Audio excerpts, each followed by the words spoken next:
Well, when we just had a great Tennessee financial executives brain trust, and we had some great discussions. But I think we wanted to go and have a panel discussion for all of you about about aligning priorities for profitability. And I think Eric had some thoughts he wanted to jump right into it. So I'm going to turn the time over to Eric with Patrick with now CFO. Yeah, thanks. So April was in my breakout group, and we actually started talking about this a little bit in our group. Kind of, aligning priorities in the line of business that we do. A lot of times we'll be talking with the client, and that'll be something that I'm trying to help them do. And it's usually a small to mid-sized business owner or a CEO.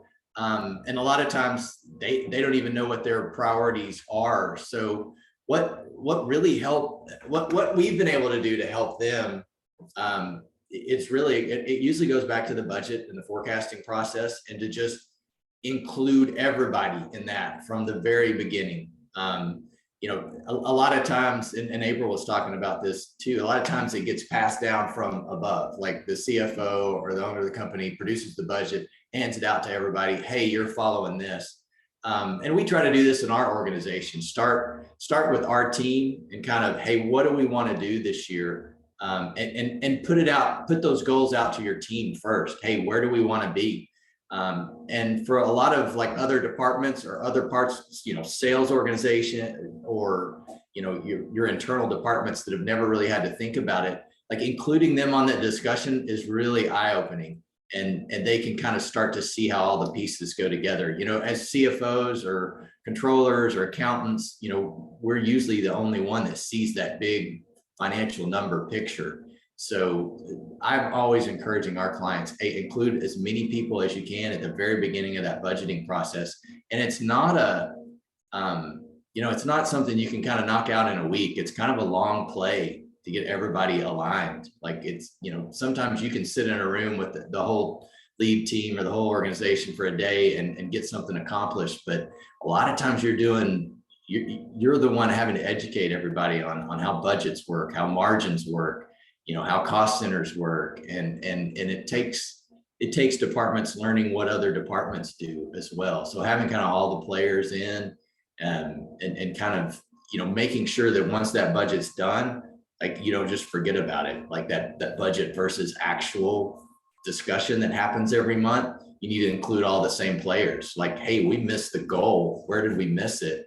And if it was in one department, don't make them the bad guy. Use everybody that's around the table. Hey, this is where we're having a problem. How can we all help, this one part of the organization succeed? So for me, a lot of it comes down to that budget forecasting process, and then that budget versus actual follow-up every month where you're kind of, looking at what happened and adjusting accordingly. So that's some stuff we've seen. So anxious to hear everybody else's input. Eric, it's interesting, very similar to the conversation that we had in our breakout group. And I think that we're at the end of the year right now, so everybody's hopefully getting close to wrapping up the 22 budget. I'm probably a little behind myself on where I need to be, but what I always tell the department heads when we go into budget is we first define the strategy in words. So what are our top 3 goals? And then you convert those words. So you were saying, usually it's just the CFO is the only one who's seeing the big picture with the numbers and everything, or that fully understands the whole picture. But if you can, if you define the goals first before you start the budgeting process, because everybody's got their 3 and 5 and long-term goals. But what does that mean we need to do this year? Does it mean we need to grow sales by 10%? Okay, if we grow sales by 10%, this is the impact obviously that it has on revenue. But then you go down and say, does that mean more headcount? Does that mean more capital investment? What goes along with that? So you start creating this narrative, and then you convert that to numbers. And then it's what we were talking about in our breakout group was, you have to inspect what you expect. And so define the KPIs around it. Is it a milestone in time? Is it something you have to hit every month? But taking that strategic narrative and turning it into numbers, and then getting everybody involved, and having sort of your MBO where every department head has their part to play in it. So if you miss a number, it's not just on one department. It's, how do we all work together to miss or beat this goal? Yeah, I love it. That's a great idea. Kind of turn it into words, because we're always about the numbers and starting with the words for the rest of the organization. I like that. That's a gem. And I'll just say, and we talked in our group, and I agree, is the biggest part is sometimes education and spending the time with the team and making sure they understand. I'm very big on process diagrams and things like that. And that can go for any process, and understanding the handoffs between stakeholders and how they impact each other is part of that narrative that you're speaking about as well. And so that's where I'm spending most of my time right now. We're a ramp up company that's part of Louisiana Pacific. And, there's a lot of, we don't have historical numbers. So we're writing history every month. So it makes it even more important that it's a team effort and collaborative effort on, getting that forecast and review completed. And so, I like what you said about the narrative. That's really great, Glenn. Appreciate that. Cool. And one other thing, especially if you're a new organization, whenever a lot of times I'm talking with small to mid-sized companies that they've never done a budget before. So it's kind of the same thing. Well, what do we want to do this first year? We don't even know. So a lot of times, and Glenn was talking about this a little bit, I'll say, well, what's the end game? And for some business owners, it's to sell the company and, get $10 million valuation and sail off into the sunset. And for some, I want to get the company to a size where I can, it can support my 2 sons or my 2 daughters taking over the business. Sometimes thinking about that long-term helps you, like Glenn was talking about, if you know what you want to hit in 5 years, you know what that end game is, then you can kind of take the piece. Well, okay, well, if we want to get to 10 million or whatever that number is, here's what we can do in a year, and then just make it a smaller piece. But sometimes I've run into that when I'm talking about business owners. Well, what, I'll ask them, well, what do you want to do this year? And they're like, I have no idea. Here's what we did last year. This is what we'll put. I'm like, well, no, you need some kind of goal. So sometimes taking back to that 10-year picture, that 5-year picture might be a good way to kind of get everybody focused on the same goal, and then bring them back to just this year. Melissa, do you have some thoughts on it you'd like to share? Yeah, I was just thinking this kind of, Glenn and I were in the same group, so we talked about a of the things that have been brought up here, but I was just thinking that this kind of all relates back to retention as well, and keeping your people. So like we're talking about, recruiting and keeping people in the organization, and if they're involved in the budgeting process and the planning process, and they take ownership in that, and you feel like you're a part of something and you own a piece of the work you're doing every day, I think you'll retain people a lot more than just, pass down information and making demands, but including people in the goal setting process.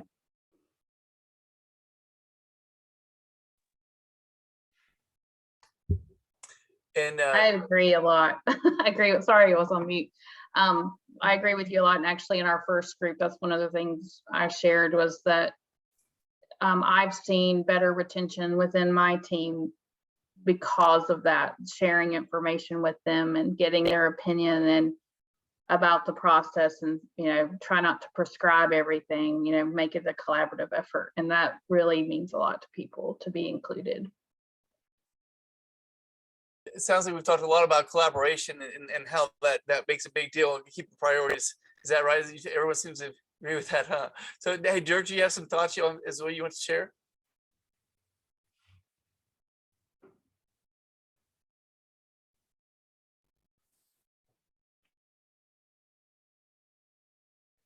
Yeah, so as we are basically, starting with, more financial visibility and more sophisticated budgeting, I have seen that it is absolutely important to get people into the boat and to see where we're coming from, how they understand things, and to help them understand finance and the various components that go beyond just, okay, how can I increase my sales? So that's very important. So we have started now, and it will be a process in the next coming months. But I think we gain much better financial transparency for that. Also, what I've seen helps a lot are visuals. It's you know your audience, and I have some guys on my leadership team here who really numbers for them are more difficult to understand than a meaningful graph or some kind of other visual aid that shows the areas that you want to work on. Those are great points. And when thinking about sharing information, a big thing that I'm always pounding the drum for is democratization of data. So not just the numbers. And I think it makes sense for finance because you're already aggregating corporate information, obviously specifically on finance, but there is correlation to the numbers that we're tracking to the operations of the business.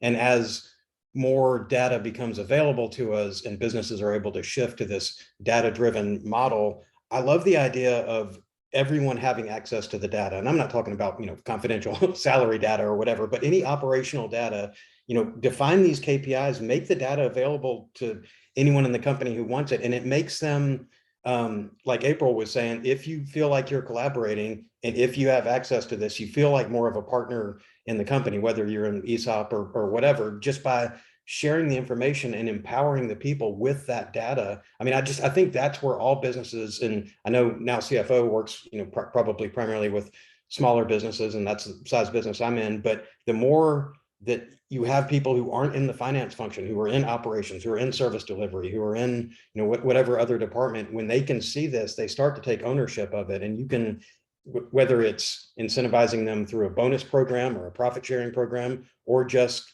competitions on how your department's doing versus the other. And when they can see how the company's doing and they know what the KPIs are and what they mean and how it relates to them, it's gamification, I guess, of KPIs for the employees. It makes people engage with it more. Yeah, no, I love that. And that sometimes that's the trickiest part. It's like finding out, like you don't want to numb everybody with too much information, but I've seen some successful organizations come up with one KPI that kind of encapsulated everything that they needed to focus on, and they were able to get buy-in across the organization. And you're right, it becomes a game or something everybody can rally around. But sometimes it's hard. I've seen people pick the wrong KPI.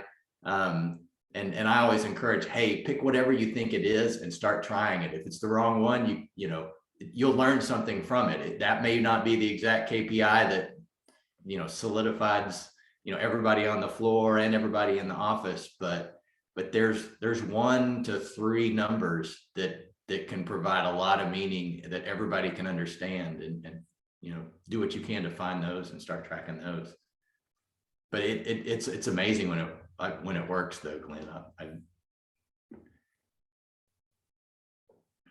And I think, Glenn, you hit on another thing is, building a compensation plan, around what those goals are. And most of the time they're profitability or top line revenue, but that's another, art all in and of itself, is building out those comp plans that, because that's one thing, the whole team can come up with a profitability goal. But at the end of the day, the person on the floor, if they're not getting any additional compensation, but from hitting that profitability goal, how do you motivate them to get behind that KPI or whatever it is? So that, that's another art in and of itself. And I just encourage people, it's hard with those type of plans, because if you implement it, you're kind of stuck with it for quite a while. But start playing around with some of those things, and maybe start with 1 or 2 key employees and come up with, experiment with that comp plan, see if it works, and you can start rolling it out to others. But Yeah, this is a great topic. Yeah, I want to thank everyone for joining with this panel discussion. This has been really good, and I think whoever's listening get some great insights. And if you're listening to this and you weren't able to come to the last one, get a hold of Eric and make sure you can come to the next one. If you're a CFO, if you're a controller, more than welcome to have you join the discussion. So thank you all, and look forward to next month. Yeah, thanks a lot for coming, Thank everybody. you. Looking forward to talking again soon. Thank you.